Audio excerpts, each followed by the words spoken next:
The first It movie was a really pleasant surprise for me. I really didn't plan on going to see it because I saw the trailers and I saw the fact that it was a modern horror movie. And I'm not really a huge horror guy, even though the last three videos I've made have been horror movie related. It's coincidence. I really didn't want to go see it. Then my girlfriend ended up going to see it, so I kind of just tagged along. And I kind of love that movie. Well, maybe love is a bit of a strong word, but I thought it was a really solid movie for what it is, and it's kind of a miracle that it ended up that way. In terms of box office success, it kind of had everything going for it. But in terms of critical success and just overall artistic needs being fulfilled, it had everything going against it. I mean, the fact that it's a mainstream horror movie directed by someone who's only ever directed one other movie that wasn't hugely well received. It's based off a Stephen King novel that is bigger than my head. And also, it's got a bunch of kids in it and clowns. It basically had everything stacked against it, and it still managed to be a really good movie. It knew exactly what it wanted to do. It was very tight and concise. It got what it wanted to do done, and then it dipped. It left, and it went, hey, I'm a 2-hour long movie. This is all I'm giving you. The rest is going to be in the second one. Hopefully you come back. And we all did, because the first movie was really enjoyable. But this one, I don't know. Let's talk about it. I didn't love it, which is a shame. Boom! I'm scary! Oh, look at me! I just realized how short this framing makes me look. I am 6 foot. Believe it or not, I am 6 foot. I will firmly stand by that. So It Chapter 2 is a continuation of It Chapter 1. Every single loser has moved away from Derry. Derry has kind of crumbled a bit as a town and nobody really cares about it. Just like the first one, but it's a bit worse now. Everybody's left, everybody's kind of gone on with their lives, and they've pretty much forgotten about Derry as a town and what happened. Pennywise is just a distant thing in their memory, not even sure if it happened. Until a string of murders happens in Derry, Mike calls everybody up. He's got a plan. They all reluctantly come. Mike went into the forest and did a bunch of drugs with a bunch of Native Americans, and now he knows how to kill Pennywise, because of course he does. Stephen King did a lot of cocaine. So they all have to find artifacts of their past to sacrifice to Pennywise in order to get rid of him. Say, for example, for Bill, that's Georgie's little boat. I won't say much more than that, but that's most of the movie. And you also get that plot outline in the first half an hour. So I'm not spoiling anything. It's a 3-hour long movie. So I think I've probably referenced The Conjuring quite a few times in these videos, but I think it's a really good... Shut the fuck up. But The Conjuring 1 was really similar to this movie in the way that I wasn't really that keen on watching it.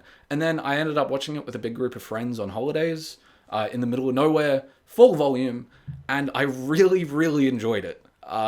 It's a great movie. The atmosphere, the way that it's directed, everything is just subtle enough, and it gives enough respect to the audience. There's a few, cheap jump scares, but they're really far and few between. And that was a movie I really enjoyed. And then the second one came out, and I watched the second one. And the parallels between It Chapter 2 and The Conjuring 2 are just...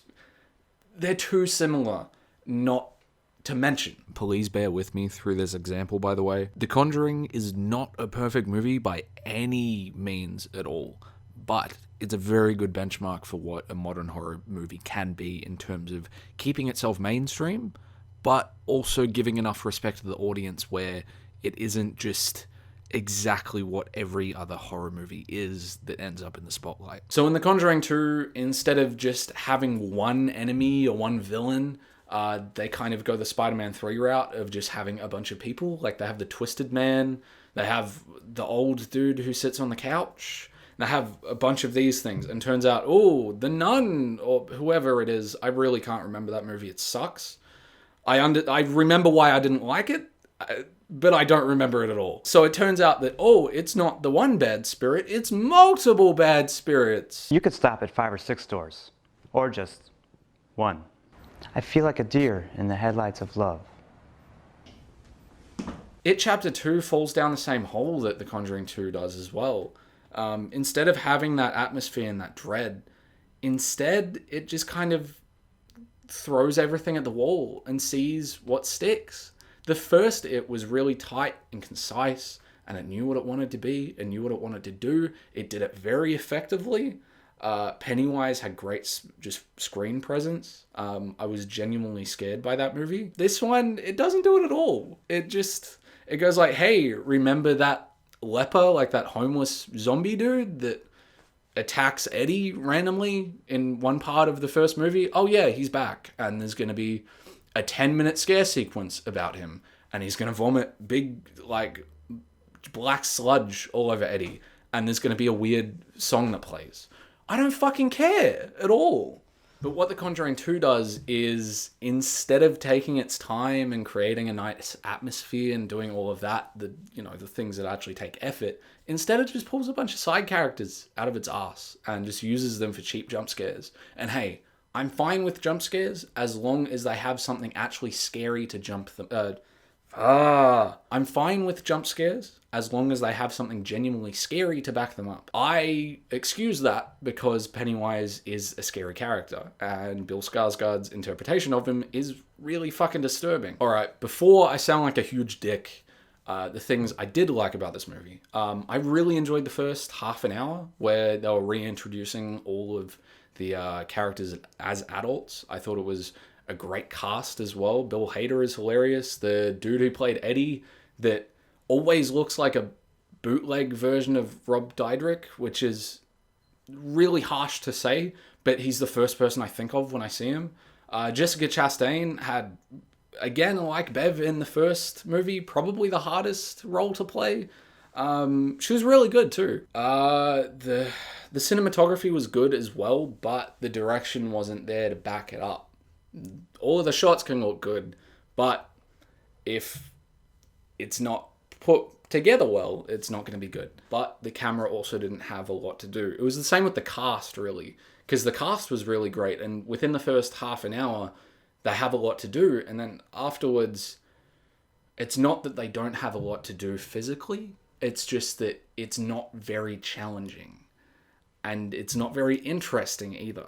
It falls into the same formula very, very quickly, and it gets super, super boring and tedious. So arguably the best part of the first movie was Pennywise. Not everybody can pull off that role, and Bill Skarsgård did a really, really great job. Just the way that it's directed, his presence on the screen, his eyes, man. It's not even the fact that he can move his eyes like that, it's the fact that he knows when to.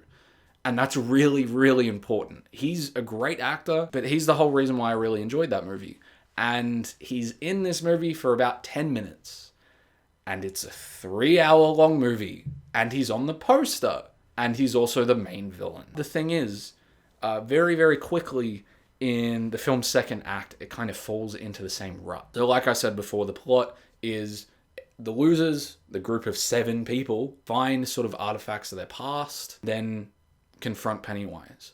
The only thing is, doing this essentially just rehashes the first movie, and it kind of feels like you're going through the end of a Zelda game, where it's like, oh cool, we're up here, we're doing it, we're playing a fun game, and then it decides to go, oh no, by the way, I know that you just got through like 7 dungeons, and you grinded through the last 10 hours of this game.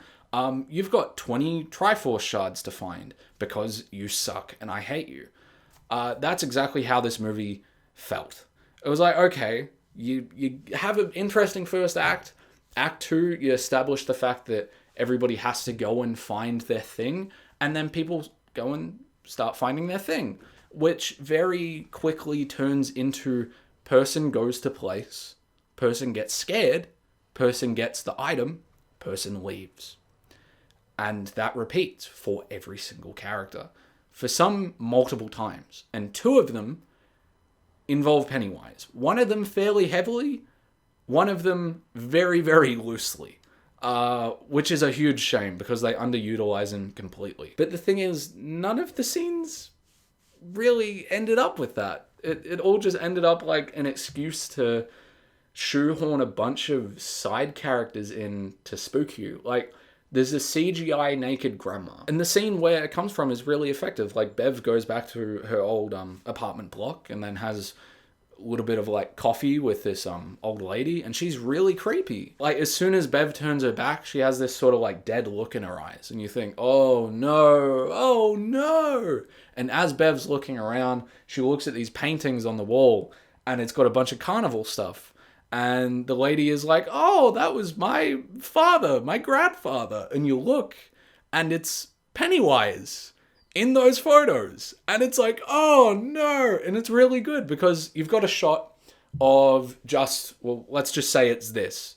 I'm Bev. And then in the background, you've got this like frail old grandma running around in the background. And it's goofy and it's silly, sure, but it's really effective. And it's way more effective than something jumping out at you. Because then later in that scene, she's naked. And then she has a weird like CGI face where her eyes are up here. And she jumps out naked. And then it's like, what? Why did you have to do that? Why do you have to ruin it? There's a part where everybody's swimming through water. And then suddenly Bev looks back and goes, and everybody's like, oh, Bev, what's up? And then she gets snatched by that same naked CGI grandma, gets held underwater for a bit. Everybody goes under to save her. She comes back up, and then it's fine. The movie just continues. Like, it cuts from that shot, and then they're swimming again. And it's like, why did this have to be in here? What did you just see? Oh, in the last 15 minutes, it's been a bit too interesting. Like, we should just add some bullshit. Why? It honestly feels like someone went through this movie on the editing floor and went, I don't know, man. Like, there's not enough just random scares. And the director was like, oh, what do you expect me to do? And he just grabs a big timeline and goes, hey! And he draws 15 red lines. And it's like, this is where I want a random jump scare. CGI grandma with titties. That's what the 15-year-olds want. Woo! It's just annoying because the movie isn't even bad. It's just frustrating. I have been sitting here watching an hour of the same scene with different people occur. And the thing is, it's technically not the same scene. Sure. Whatever. I'll do you for that one. That's fair enough. There's nothing creative about any of these scare scenes. There's like 2 of them that are creative. And it's like a big arm coming down and it's got a bunch of hands coming off it. And it's really grotesque looking and creepy. And that was cool. I can't even remember whose it was because it was a 3-hour-long movie. You know, and there was a bunch of times in that movie where they had something in the background that vaguely looked like a clown. Even the girl in the pharmacy, there was one part where her hair was bigger than before and she has like big red hair. And the first thing I thought was, oh no, she's Pennywise. Oh no, she's going to pop out of this poor little girl. And oh no, they're going to die in the pharmacy. And it didn't happen. It was just a normal scene. But that the first one has so many good fake out moments like that where it's like, I don't even know if you're intentional with this, but I'm still scared. Henry Bowers, the bully, is back in this for some reason. He's in it for about 20 minutes and he contributes literally nothing. There's one wound on one person that stays, but apart from that, no point at all. You could take him out completely. And he's only there to spook you maybe twice. And it really does not matter. Just throwing more at a scene doesn't automatically make it better. Less is way more with horror, to be honest. Things in the background, stuff in the corner of a frame. To me, that's really scary. A great score, really good directing. You don't have to have a bunch of people yelling and a bunch of people jumping out at me. It's not scary at all. Because the thing is, at first I'm like, oh, and then I'm like, huh? What? What the fuck is this character? And it just, I know that other people have compared it to this, but it just makes it feel like the Jack Black Goosebumps movie. I'm sorry. I'm really sorry for referencing that. But it just feels like a bunch of CGI creatures just running at things, and there's no point to it. It's pretty ironic that this review so far has just been me like rambling on and struggling to find sentences when I'm complaining about a movie essentially doing the same thing. Let's just say this. If the first It movie is the equivalent of an orchestra being led by a conductor, the second It movie is like someone going to a cafe, putting a fake DJ deck up and playing shuffle on a playlist on an iPod and just sitting there. It has nowhere near the effect that it did compared to the first one. It had no lasting effect on me. I've essentially almost forgotten the whole movie already. But all of the scenes with Pennywise, most of them aren't really effective. If there's like 100 scares in this movie, probably 20 of them hit, maybe. Like, and they're all pretty weak. At the start, when Pennywise is under the bleachers at a baseball game, and this little girl that's really bored comes up to him and like goes under because I think she loses a ball or something. I can't even remember what it is. Kids are weird. Whatever kids are interested in. I don't know. He gives her a fucking Fortnite credit card. I'm old already. How am I old already? I'm 20. I should not sound like a grandpa talking about this shit. Most of the time that we see Pennywise on screen, he's biting people. In the first 10 minutes of this movie, he bites someone's arm off and then kills another person, and then he bites a girl's face off. And then we kind of just don't see him for a good portion of the movie. It's interesting character stuff, then really, really boring just crap over and over again, and then we see him again at the end. And it's just disappointing. You know, we didn't get enough of Pennywise, and when we did, it wasn't meaningful enough, and none of it was scary. But yeah, overall, It Chapter 2 made a lot of mistakes. It definitely misses more than it hits. There's not enough Pennywise. It's got the same level of cinematography, but it doesn't matter if you're taking a photo of an apple and it looks good. It's not interesting. It really doesn't matter. Putting a tuxedo on a goat, still a goat. I don't know if any of that made sense, but whatever. The dialogue at the start and towards the end is really interesting. It's really realistic as well. It was quite good. And all of the character building scenes were really good. Really well done. They interested me a lot. But all of the scares just fell flat because they decided to go too big. The first movie, while it definitely wasn't subtle, it was a lot more intimate than this movie is. And that's important with the horror. That's really important. And they completely missed the ball on this one. I would give it more, but just because of how frustrated It Chapter 2 gave me, it is probably going to get a 6 out of 10. Which it hurts me to give it that, because I know I gave the first one way more, and I really, really wanted this movie to be good. Not that I had huge expectations for it. In fact, I was really worried about what they were going to do, because I was really scared that they were just going to make this movie exactly like how they ended up making it anyway. I'm severely disappointed, to be honest. It's a real shame. I hope that you guys liked it more than I did. I ended up seeing it with my girlfriend and 2 friends. The 2 friends didn't really like it. I didn't really like it. Tay really enjoyed it, though. She liked it. She said that a lot of it was really loyal to the books, which I kind of saw, because I know a little bit. I know a bit of common knowledge from what's in that book, and I've read a bit about it. I've never read the book. It's huge. I haven't read a book in a while. I probably should get back into reading. But yeah, I just a real shame overall. I really didn't like it. Well, put your thoughts in the comment section below, because that's what it's for. Hope you have a good day, and happy watching. Spectrum, space, and you gon' notice me. I'm golden. Yeah, I'm golden. Yeah, your eyes can't see no place where you won't notice me. I'm golden. Yeah, I'm golden. Yeah, yeah. Take time till time take me away. This money water, so I'm chilling.